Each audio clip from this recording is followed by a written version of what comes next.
Hello tout le monde, j'espère que vous allez bien. Aujourd'hui je vous fais une vidéo sur mon parcours, sur toute ma vie et sur mon parcours de comment je suis devenue prothésiste angulaire. Donc jusqu'à aujourd'hui, je vais vous expliquer comment j'en suis arrivée là, vraiment tous les détails, mon parcours, mes formations, etc. Voilà, surtout n'oubliez pas, du coup il y a un lien Telegram, c'est un groupe privé où je vous donnerai toutes mes astuces pour devenir une prothésiste angulaire à succès. Donc surtout n'oublie pas d'aller t'inscrire dans le lien sous la vidéo.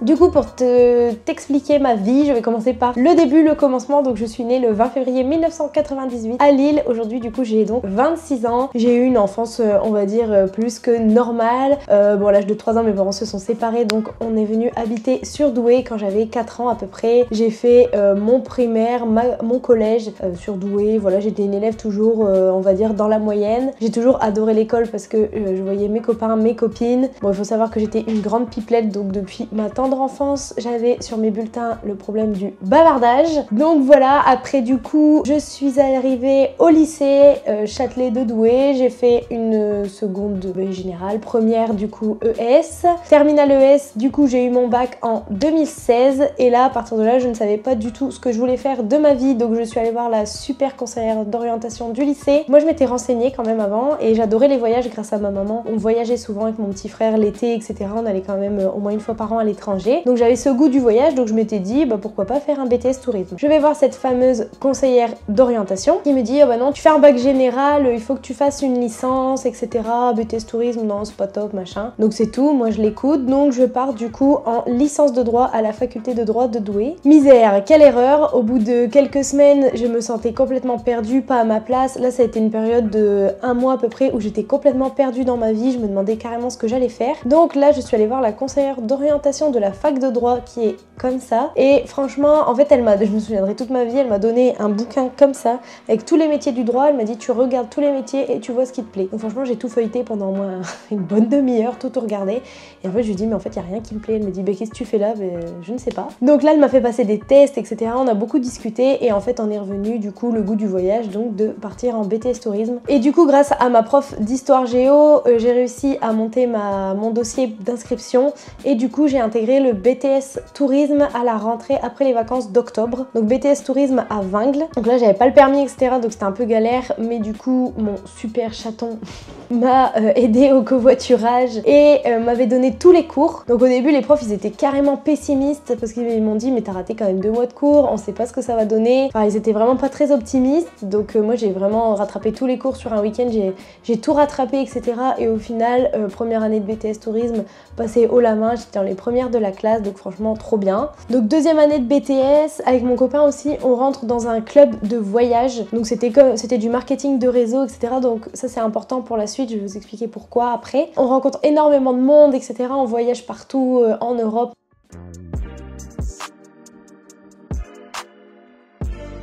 Donc on a eu tous les deux notre deuxième année de BTS tourisme. Mon copain a donc arrêté le BTS tourisme et moi je voulais poursuivre parce que j'aimais l'école, j'avais mes copines. En plus j'avais une copine qui venait avec moi, enfin qui était partante pour faire la licence pro. Donc je me suis dit bon bah allez on continue. Donc j'ai commencé la licence pro en alternance au Parc d'Olin et la licence était à l'IUT de Lens. Donc en attendant de commencer en septembre ma licence, j'ai bossé l'été au Parc d'Olin à l'accueil et en fait c'est pendant cet été que j'ai découvert les ongles. En fait je suis allée boire un verre avec une copine et elle partait en vacances, donc elle était allée faire ses ongles. Moi c'est vrai que je les faisais jamais à cette époque là, j'avais eu un kit de semi-permanent à Noël, donc je faisais ça sur je me souviens la mère de ma meilleure amie, ma mère de temps en temps et moi vite fait, mais bon ça tenait jamais, j'avais regardé aucun tuto, j'avais juste suivi la notice qu'il y avait dans le kit, mais clairement c'était nul. Donc bref c'est tout, je vois ma copine qui a fait des super beaux ongles, je me souviens je crois que c'était du orange, coucou Lulu si tu vois cette vidéo, et je trouvais ça vraiment incroyable. Et moi je partais en Égypte du coup avec ma maman, donc je me suis dit bah, c'est trop bien, c'est magnifique, et du coup je suis allée suivre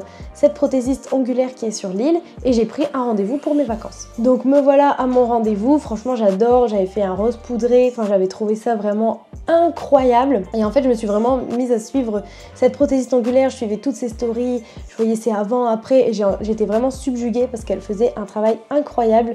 Et ce qui me choquait le plus, c'était vraiment ses avant-après sur ongles rongés. Je trouvais que c'était vraiment top et c'était vraiment mon rendez-vous mensuel que j'attendais avec impatience. Je regardais des modèles, etc. C'était vraiment mon rendez-vous plaisir. Donc pendant un an, pendant mon alternance, du coup, j'allais à Lille faire mes ongles et moi j'habitais à Arles. Donc j'étais vraiment motivée parce que je faisais la route tous les mois pour aller faire mes petits ongles, mais c'était vraiment un grand plaisir d'aller faire mes petits ongles.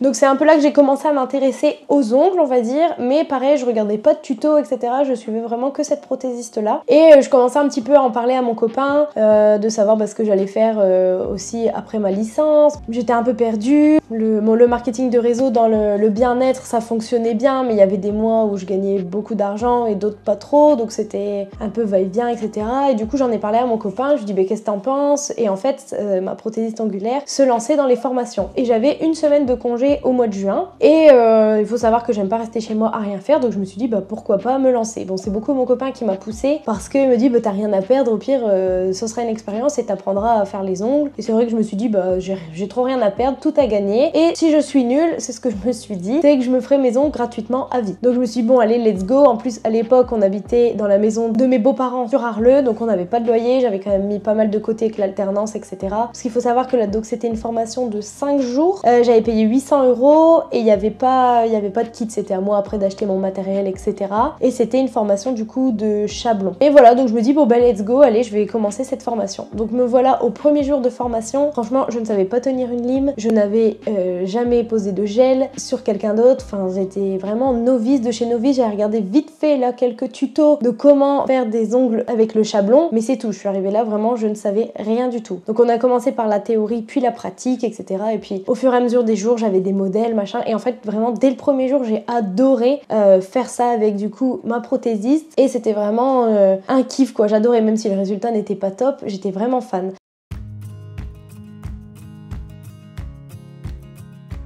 Donc ce que j'ai fait, c'est que après cette formation, j'ai obtenu aussi du coup ma licence pro en alternance, et du coup je cherchais un travail, etc. Et du coup j'avais repostulé dans l'agence où j'avais fait un stage et j'ai été prise. Et ce qui était cool, c'est que j'étais en 25 heures dans cette agence de voyage, donc du coup ça me laissait du temps pour faire les ongles. Donc ce que j'ai fait, c'est que j'ai repris mon groupe Facebook Moder. Entre deux, j'ai arrêté Moder, du coup, c'est le marketing du réseau de bien-être. Et du coup, j'ai commencé à publier sur ce groupe Facebook, à mettre que j'avais fait ma formation de prothésiste angulaire et que je recherchais des modèles. Donc en plus, là, il faut savoir qu'on était au moment de l'été, donc j'ai eu quand même pas mal de modèles pour m'entraîner, etc., etc. Et il faut savoir que pendant à peu près un an, j'ai fait ça à côté de mon boulot. Bon, j'avais peut-être 3-4 clientes par mois, je faisais payer ça 20 €, je mettais 2 heures par pause, enfin c'était pas du tout rentable. Mais en fait, comme j'avais mon job fixe, j'étais en CDD de 25 heures pendant 6 mois, en fait je faisais ça à côté, c'était vraiment pour le plaisir, je me prenais pas la tête, c'était vraiment à la cool. Du coup à ce moment-là, je faisais vraiment sur mes copines, donc ma meilleure amie, la pauvre, je lui ai fait des sacrées catastrophes, ma copine Maëlle aussi, coucou si tu regardes cette vidéo.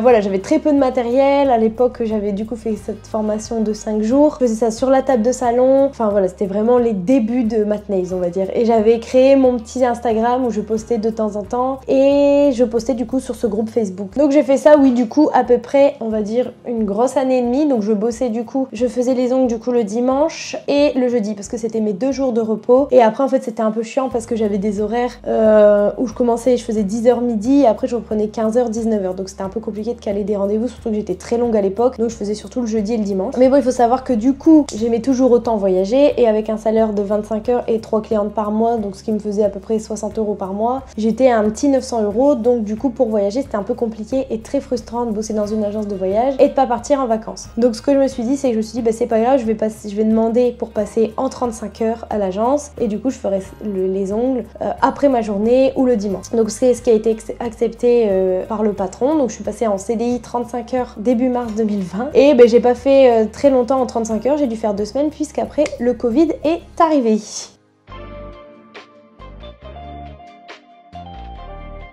Donc là moi ça a été clairement hyper bénéfique pour moi, tout simplement parce que du coup j'étais en télétravail à la maison et à côté je regardais énormément de tutos. C'est là où j'ai commencé à prendre des formations en ligne et là du coup pendant le Covid j'ai appris le gel et les capsules, donc une technique que je n'avais pas vue lors de ma première formation qui était uniquement Chablon. Et du coup pendant toute cette période de confinement je m'entraînais à fond sur moi, j'ai acheté plein de produits, je regardais énormément de vidéos, etc. etc.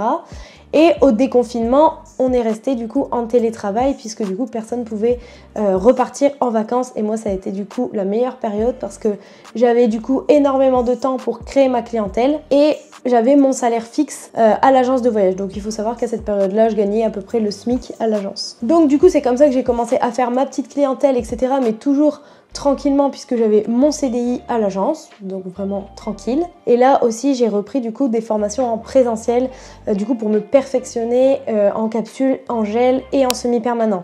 Donc là du coup je me suis clairement améliorée, mes photos étaient plus belles et du coup j'avais plein de demandes de rendez-vous, en plus l'été, les départs en vacances, les mariages, etc. Donc là vraiment gros boom après le premier confinement. Après du coup comme vous le savez, les confinements se sont succédés, etc. Donc dès qu'on était confinés, j'arrêtais les ongles, je continuais de m'entraîner sur moi, etc. Et il faut savoir que vraiment dès le début que j'ai commencé les ongles, je détestais limer pendant des heures, avoir le bon bombé au bon endroit, etc. Vraiment c'est un truc qui me gavait et vraiment dès que j'ai commencé, j'ai toujours dit à mon copain mais pourquoi il crée pas une capsule qu'on vient mettre jusqu'à la cuticule où il y a déjà la forme, on a juste à relimer un petit peu et clac on vient poser la couleur. Et là bingo, janvier 2021, je tombe du coup sur des tutos sur YouTube de pose américaine. Et là je me dis mais c'est génial, c'est exactement ce qu'il faut. Donc du coup j'ai acheté tout le matériel, je regardais plein de tutos et c'est là où j'ai commencé les poses américaines. Et là franchement deuxième boom puisque du coup mes poses étaient carrément plus belles, j'avais plus de décollement, ça tenait super bien, tout le monde était hyper satisfait parce que souvent les clientes n'aiment pas trop les gros bombés, etc. Donc là j'ai passé du coup toute ma clientèle en pose américaine. Au début on me disait oh non moi je préfère le Chablon, etc. Mais je disais mais non c'est une nouvelle technique, t'inquiète, j'offrais la dépose et du coup je faisais payer que la pose américaine et au final toutes mes clientes ont été hyper convaincues et vraiment moi j'ai commencé à être hyper fière de mon travail, du coup de plus jolies photos, plus confiance en soi, donc on est quand même plus à l'aise avec les clientes, etc.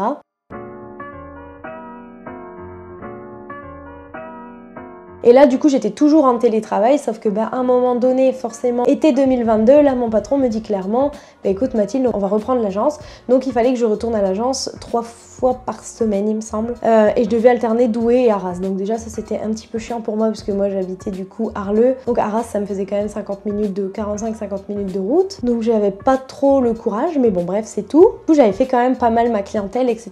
Et à un moment donné je suis arrivée où je note mon chiffre d'affaires et en fait j'étais arrivée au même salaire que je me faisais à l'agence. Donc j'ai réussi en fait à faire le même salaire que ce que je gagnais en 35 heures à l'agence. Alors soit l'agence j'aimais bien parce que j'avais une super collègue, je m'entendais bien, etc. Mais voilà, j'étais salariée, c'était 5 semaines de congés par an dont quasiment 2 imposés. Le salaire n'était pas non plus exceptionnel, les primes c'était pas ça, je n'avais aucun avantage. Donc franchement je ne trouvais pas trop d'intérêt à rester là. Donc c'est là où s'est posé la question de qu'est-ce que je fais? Est-ce que je reste à l'agence? J'ai mon CDI, voilà la sécurité de l'emploi entre guillemets, mon petit CDI, mes 35 heures, mes petites habitudes, ou alors je démissionne et je me lance à fond dans les ongles. Donc là j'en ai pas mal parlé avec mon copain, etc. Savoir ce que je pouvais faire et je me suis dit bon au final j'ai rien à perdre. Donc là du coup j'ai démissionné. Je me souviens que mon dernier jour c'était le 17 juillet 2022. Donc j'ai démissionné. Bon mon patron n'était pas très content puisque j'étais restée pas très longtemps au final, même pas un peu plus d'1 an en CDI. Et là franchement meilleure décision de ma vie. Bon ça je l'ai su qu'après évidemment. Mais du coup je me suis mis full time dans les ongles et franchement j'ai adoré ça.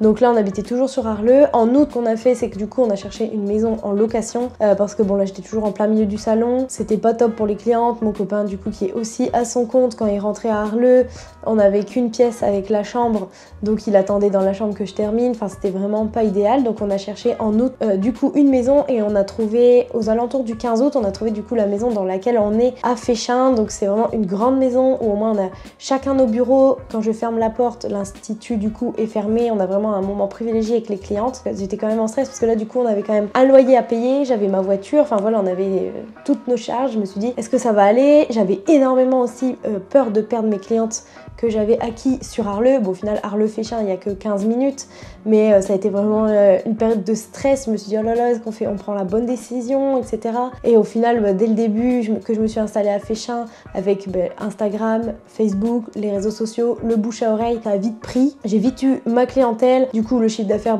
continuait d'augmenter, donc j'étais hyper contente. Fin d'année 2022, j'ai refait une formation, du coup, pour me perfectionner dans la pose américaine et apprendre, du coup, la manucure russe. Bon, là, cette formation, je n'ai pas trop aimé, donc j'en ai refait une autre plus tard aussi en Belgique avec une autre prothésiste ongulaire que là j'ai adoré. Donc du coup le fait d'avoir déjà ma petite pièce, un institut, continuer à me former, mes poses étaient encore plus belles, mes poses tenaient super bien, des belles photos, donc là j'ai commencé à avoir énormément de clientes. Et puis du coup qui dit meilleur travail, une nouvelle pièce, nouveaux matériaux, etc. j'ai pu commencer un petit peu à augmenter mes prix, donc déjà mieux gagner ma vie, être plus à l'aise, etc. pouvoir repartir en vacances, machin, enfin voilà, que en fait un cercle vertueux plus.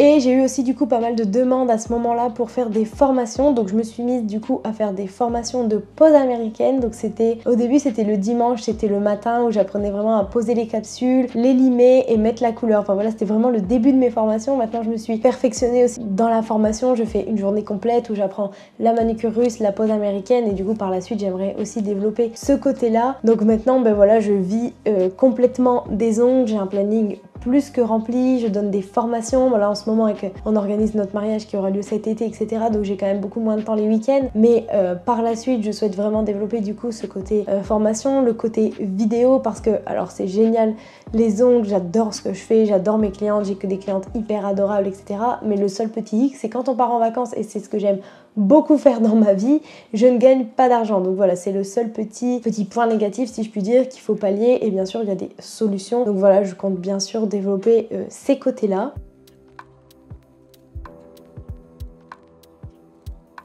Du coup, si je peux terminer cette vidéo par une petite conclusion, si je puis dire, c'est que si tu as envie de te lancer dans la prothésie ongulaire, peu importe si tu es salarié, si tu es au chômage, etc., donne-toi les moyens d'y arriver. Parce qu'au final, le jeu en vaut vraiment la chandelle. Franchement, si je m'étais pas lancée, moi, je pense que je serais toujours à l'agence à me plaindre à 35 heures, à pas pouvoir voyager, à pas pouvoir faire ce que je veux dans ma vie. On n'a qu'une vie, franchement, que je te dirais, si toi aussi tu as envie de te lancer mais que tu as peur, c'est quel est ton risque le plus grand si tu te lances en fait? Qu'est-ce que tu as à perdre vraiment?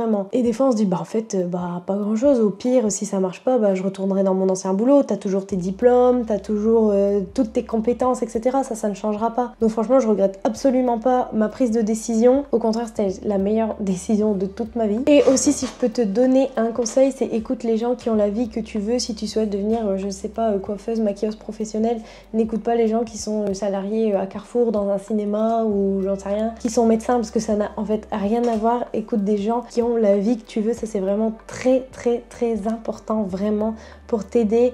Si par contre tu veux devenir prothésiste ongulaire et que tu dis moi je sais pas faire les nail art, moi j'aime pas faire ça, sache que moi je ne suis pas du tout créative. Franchement ma meilleure amie pourrait t'en parler pendant des heures. Tous les projets d'art plastique de tout notre collège c'était elle qui les faisait. Je ne sais pas du tout dessiner, je ne suis pas manuelle, alors là pas du tout manuelle, franchement dès qu'il faut peindre un truc, faire un petit truc, faut pas me demander. Et pourtant je fais les ongles, j'adore ça. Je pense que si t'es un minimum sociable et que t'as envie de te lancer, let's go. Voilà, j'espère que cette vidéo t'aura plu. N'hésite pas à commenter si tu as des questions et à aimer cette vidéo et surtout à t'abonner pour ne pas rater les prochaines vidéos. À bientôt!